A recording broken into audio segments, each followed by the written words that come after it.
உலகெங்கிலும் இருந்து இந்த நிகழ்வை பார்த்து கொண்டிருக்கின்ற சன் தொலைக்காட்சி நேயர்களுக்கு அன்பின் வணக்கம்.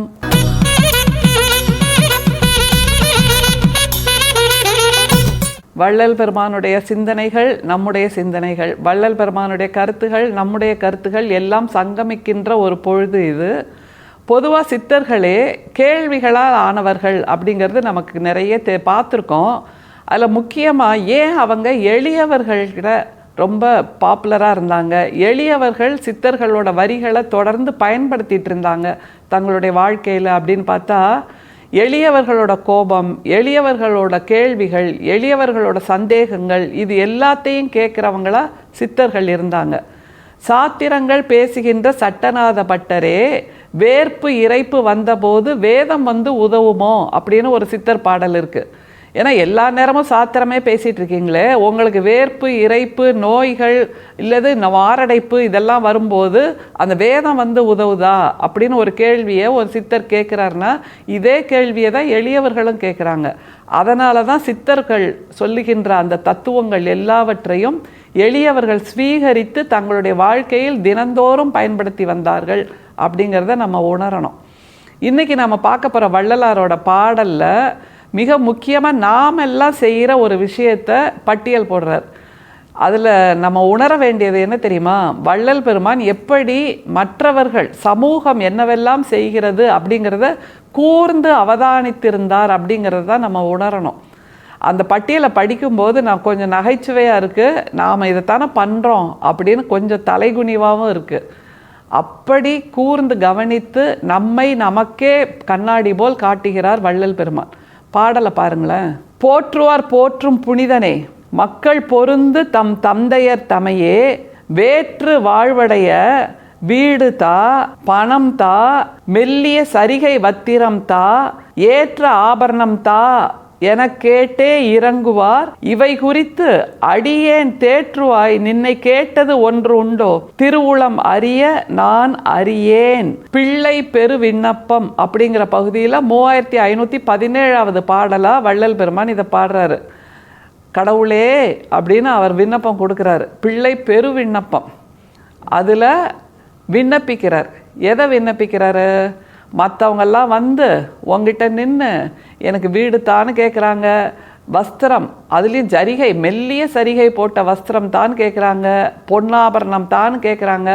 ஒன்று நான் என்னைக்காவது இது மாதிரி கொடுன்னு கேட்டிருக்கேனா அப்படின்னு ஒரு கேள்வியை கேட்குறாரு. யோசித்து பார்த்தா இது எல்லாமே நாம் கேட்குற விஷயங்கள் தான்.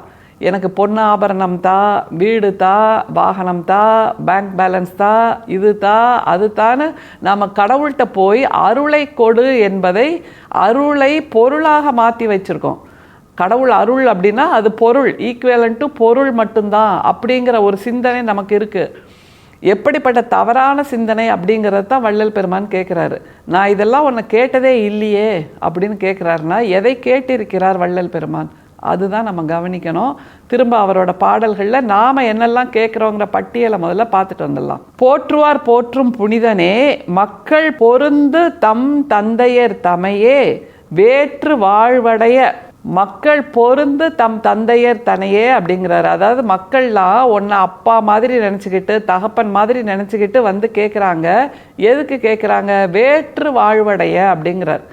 வேற்று வாழ்வடைங்கிறதான சரியான ஒரு வார்த்தை. ஏன்னா நாம் இப்போ இருக்கிற நிலைமை ஒன்று, இது எனக்கு போதாது, இது எனக்கு போதாது, நான் இப்போ வச்சுருக்கிற குட்டி கார் எனக்கு போதாது, இதை விட பெரிய கார் வேணும், இப்போ நான் பார்த்துட்ருக்கிற வேலையில் இருக்கிற சம்பளம் போதாது, இதை விட பெரிய சம்பளம் வேணும், இப்போ நான் இருக்கிற வீடு 750 ஸ்கொயர் ஃபீட்டு தான், இது எனக்கு போதாது, இதை விட பெரிய வீடு வேணும், இப்போ இருக்கிற இந்த பட்டாடை போதாது, இதை விட பகட்டான பட்டாடை வேணும் அப்படின்னு வேற்று வாழ்வடைய அப்படிங்கிறது தான் மிக முக்கியம். இப்போ இருக்கிறத விட உயர்வான, இப்போ இருக்கிறத விட அதிக பளபளப்பான வாழ்க்கை அடைவதற்கு அப்படிங்கிறாரு. இதில் நாம் கடவுள்கிட்ட தானே கேட்குறோங்க, இதில் என்னங்க தப்பு அப்படின்னு நம்மெல்லாம் கேட்கலாம்.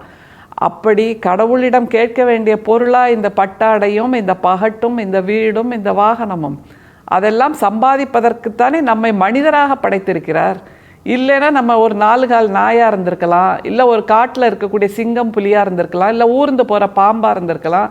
அதுக்கு இந்த மாதிரி தேவை இல்லை.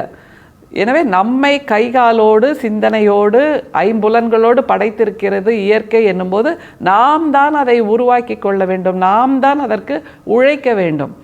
எதற்கெடுத்தாலும் ஒரு மளிகை கடை பட்டியல் மாதிரி தூக்கிட்டு போய் கடவுள்கிட்ட வச்சுட்டு பாதத்தில் சமர்ப்பிச்சுட்டேன், எனக்கு இதெல்லாம் பண்ணி கொடுன்னு கேட்குறதுக்கு கடவுள் தேவையா என்கின்ற ஒரு கேள்வியை வள்ளலார் கேட்கிறார். கொஞ்சம் யோசிச்சு பாருங்கள். பகுத்தறிகின்ற அறிவோடு சிந்தித்தால் வள்ளலார் சொல்லுவது சரி என்று தோன்றும். அதனால் வேற்று வாழ்வடைய நம்ம என்னெல்லாம் கேட்குறோங்கிறத அடுத்த பட்டியலாக கொடுக்குறாரு பாருங்க. வேற்று வாழ்வடைய வீடு தா, பணம் தா, மெல்லிய சரிகை வஸ்திரம் தா, ஏற்ற ஆபரணம் தா என கேட்டே இறங்குவார். இதெல்லாம் நாம் கேட்குற பட்டியல் தான். அது வள்ளலாருக்கு நல்லா தெரிஞ்சிருக்கு. அதுதான் இதில் மிக முக்கியமாக நாம் உணர வேண்டியது. ஏன்னா வள்ளல் பெருமான்கிட்ட பலரும் வந்து சொல்லியிருப்பாங்க, ஐயா எனக்கு வீடு இல்லை, ஐயா எனக்கு வாசல் இல்லை, ஐயா எனக்கு நிலம் இல்லை, ஐயா எனக்கு வாகனம் இல்லை, ஐயா கையில் பைசா இல்லை அப்படின்னு. அதுக்கெல்லாம் சேர்த்து நீங்கள் உழைக்கணும்ப்பா அப்படின்னு ஒரு வார்த்தையை வள்ளல் பிரான் சொல்லியிருப்பார். நாம் உழைக்காமல் இழுத்து மூடி சோம்பேறித்தனமாக இருந்துட்டு கடவுள் கொடுப்பாருங்க அப்படின்னு சொன்னால் அது சரியா அப்படிங்கிற கேள்வியைத்தான் வள்ளல் பெருமான் கேட்கிறார். அதில் மெல்லிய சரிகை போட்ட வஸ்திரம் தான்னு சொல்கிறார் பாருங்களேன். கொஞ்சம் ஆச்சரியமாக இருக்குது. ஏன்னா வள்ளல் பிரான் 2 துப்பட்டிகளால் தன்னை மூடிக்கொண்டவர். அந்த துப்பட்டியும் கடினமான துணியால் செய்யப்பட்டது. எந்த விதமான நெசவும் இருக்காது, எந்த விதமான சரிகையும் இருக்காது, எந்த விதமான பளபளப்பும் இருக்காத ஒரு வஸ்திரம் அது, ஒரு துப்பட்டி அது. அதனால் தன்னை மூடிக்கொண்டவர். மக்கள் எதையெல்லாம் வேண்டி கேட்கிறார்கள்னு கவனித்து வச்சுருக்கார் பார்த்தீங்களா. இதுதான் வள்ளல் பிரானோட சிறப்பு. பணம் தான் கேட்குறோம், வீடு தான் கேட்குறோம், இப்படி எல்லா பொன்னாபரணம் தான் கேட்குறோம். அதில் ரொம்ப முக்கியமான வார்த்தையே அந்த மெல்லிய சரிகை போட்ட வஸ்திரம். அதுதான் அவர் எவ்வளவு தூரம் மக்களை உணர்ந்த ஒரு ஞானியாக இருந்திருக்கிறாருங்கிறதுக்கான வார்த்தை தான் மெல்லிய சரிகை போட்ட வஸ்திரம். சரி, இது எல்லாத்தையும் மற்றவங்க கேட்குறாங்க. அவர் கேட்டாரான்னு ஒரு கேள்வியை கேட்குறாரு பாருங்க. ஏற்ற ஆபரணம் தா என கேட்டே இறங்குவார், இவை குறித்து அடியேன் தேற்றுவாய் நின்னை கேட்டது ஒன்று உண்டோ. நான் உன்னை என்னைக்காவது கேட்டிருக்கேனா, இந்த லிஸ்ட்டில் ஏதாவது ஒன்றையாவது எனக்கு கொடுன்னு கேட்டிருக்கேனா அப்படின்னு கேட்குறார். அப்போது இந்த தேவை எதுவுமே இல்லாதவராக வள்ளல் பிரான் முற்ற முழுக்க துறந்தவராக இருந்திருக்கிறாருங்கிறதா நம்ம உணர வேண்டியது. அவர் உருவாக்கிய அந்த வடலூர் ஞான சபை இன்றளவும் மிக மிக மிக முக்கியமான ஞானத்தை கொடுக்கின்ற தலமாக இருக்கிறது என்றால், அந்த தலத்தை உருவாக்கும் போது பார்வதிபுரத்து மக்கள் அவரோடு கைகோர்த்தார்கள் அப்படிங்கிறது நமக்கு நல்லா தெரியும். அந்த வடலூர் ஞான சபையில் படாடோபம் கிடையாது, பொன் வஸ்திரம் கிடையாது, அங்கவஸ்திரம் கிடையாது, மாலை அலங்காரங்கள் கிடையாது, எந்த விதமான படாடோபமும் பளபளப்பும் இல்லாத ஒரு ஞானத்தலமாக அது இருக்கிறது. அதை எனக்கு கொடு என்றுதான் வள்ளல் பிரான் கேட்டிருக்க முடியும். அதை கூட இப்படி ஒன்று உருவாக்கணும், அதுக்கு எனக்கு வாய்ப்பு கொடுன்னு கேட்கல அவர்.